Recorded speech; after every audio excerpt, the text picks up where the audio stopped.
The operations center glowed under cold fluorescent light at 5:47 in the morning.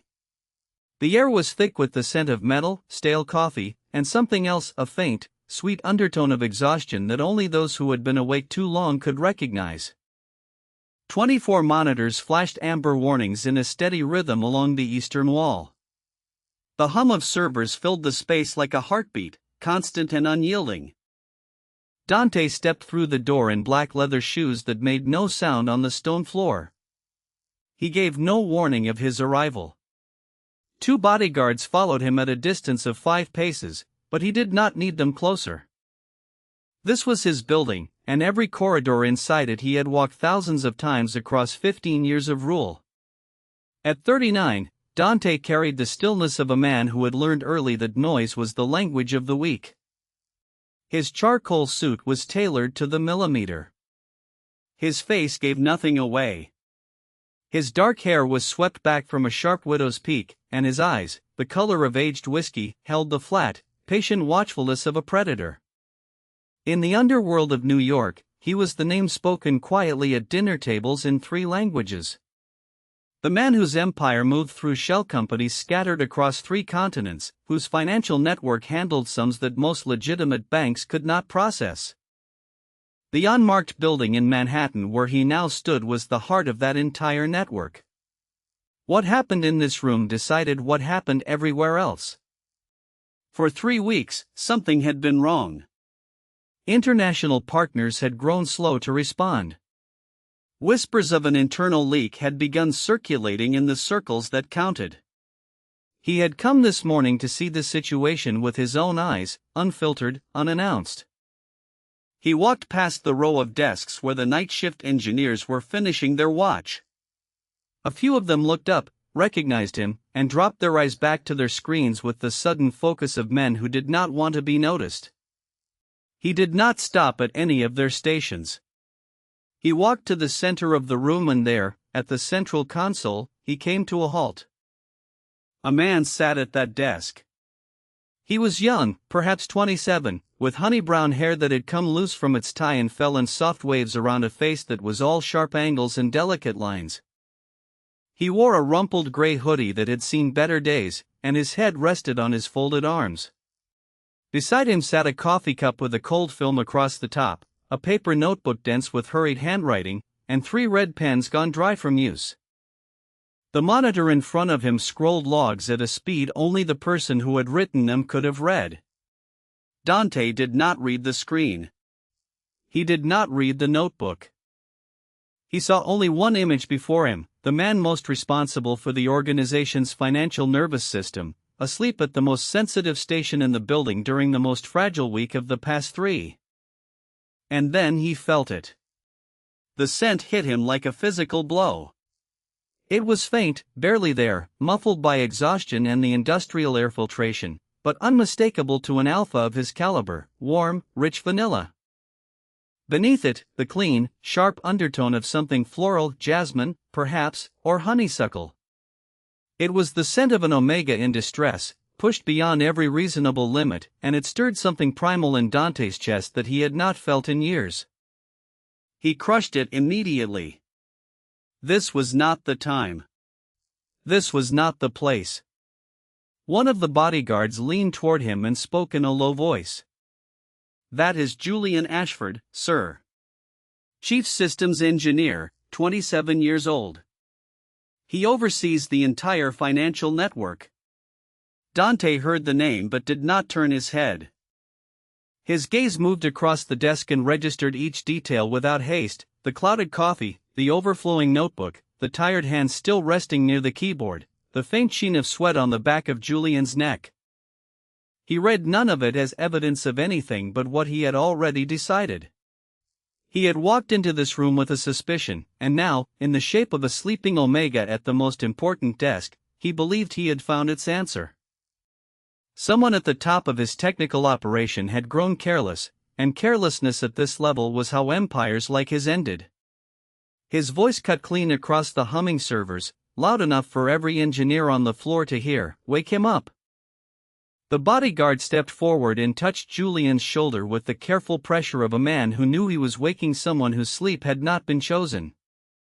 Julian jerked upright.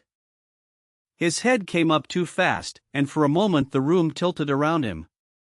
His eyes were dry and rimmed with red, the whites broken by fine burst vessels. A faint ringing hummed inside his ears as his body fought its way back to consciousness.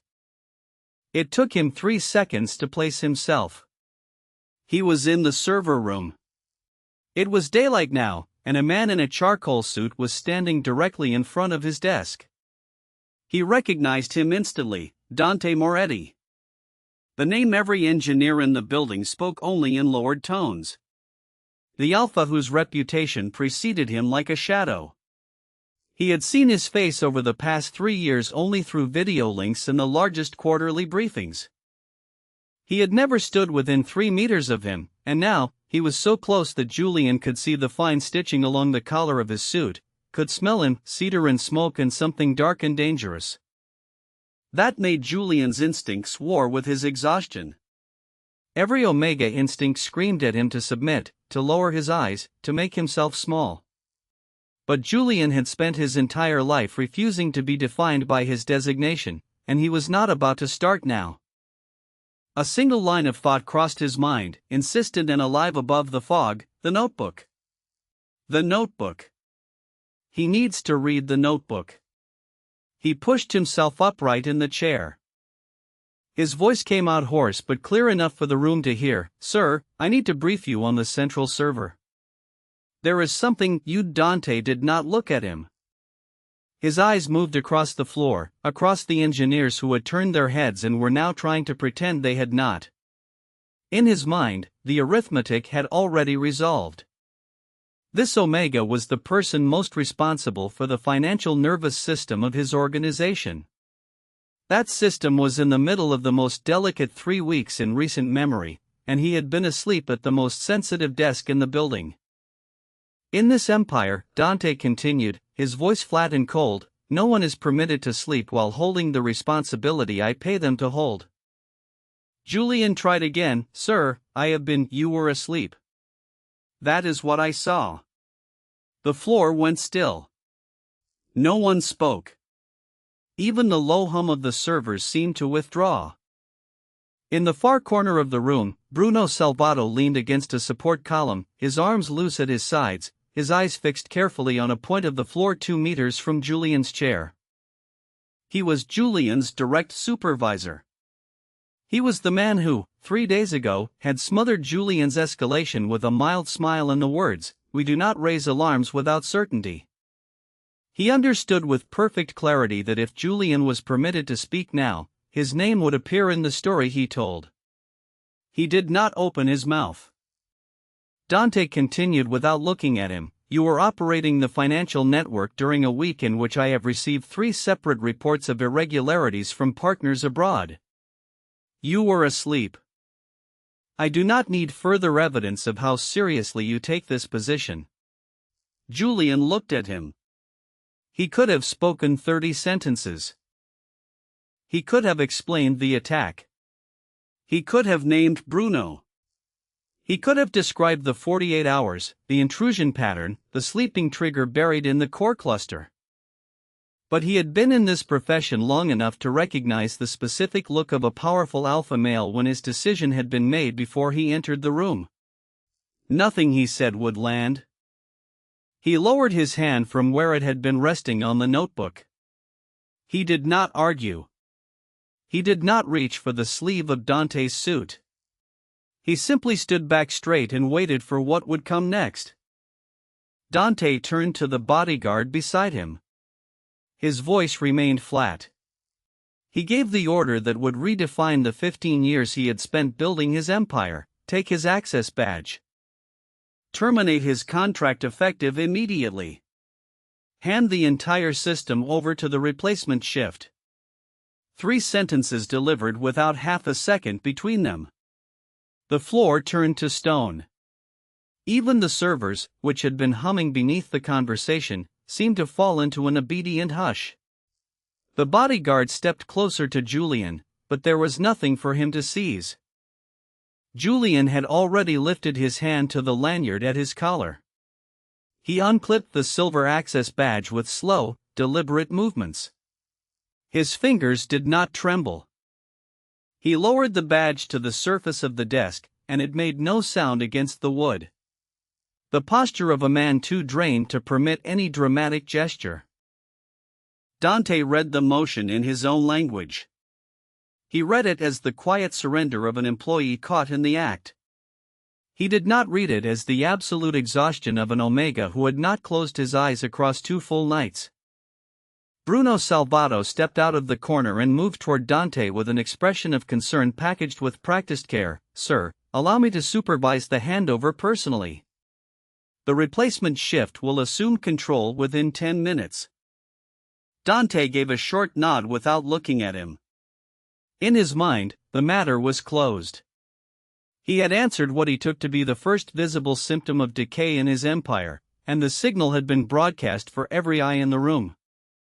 From this morning forward, no one would dare imagine that a critical station could be taken lightly. Julian turned. He bent to lift the small canvas bag he kept beneath the desk.